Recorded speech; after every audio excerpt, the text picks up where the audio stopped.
अस्सलामुअलैकुम। City 5 TV के साथ मैं हूं जवेरिया नियाज। सबसे पहले हेडलाइंस।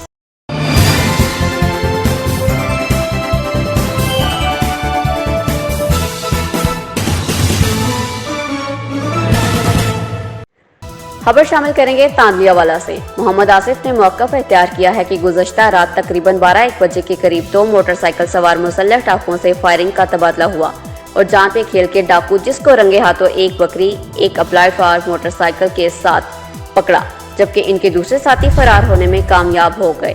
पकड़े गए मुलजिम की शिनाख्त शाहिद के नाम से हुई। इस हवाले से जानते हैं अली हसन साहब।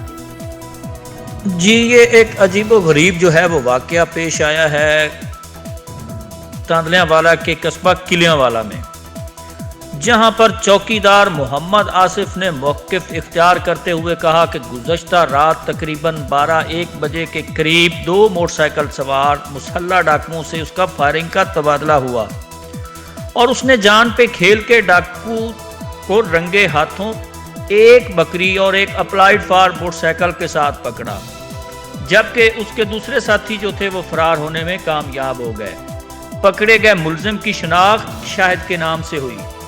इस मौका पर मोहम्मद आसिफ का कहना था कि 15 पर कॉल की तो SHO थानागढ़ हमरा पुलिस पार्टी मौका पर आ गए। मुलजिम जिसकी शनाख्त शाहिद के नाम से हुई, एक अप्लाइड फायर मोटरसाइकिल और एक बकरी SHO थानागढ़ के हवाला कर दी। हमारी मौजूदगी में ही जब वायरलेस कॉल दोबारा आई तो SHO ने वायरलेस पर पैगाम दिया कि मुलजमान फरार हो गए हैं और बकरी एक अदद मोटरसाइकिल बरामद कर लिया है। मोहम्मद आसिफ का कहना था कि जब उसके बाद हमने SHO थानागढ़ के इस रवैये पर इस्तफसार किया तो SHO थानागढ़ ने मेरे मुंह पर तमांचे मारने शुरू कर दिए, शदीद तशद्दुद का निशाना बनाया।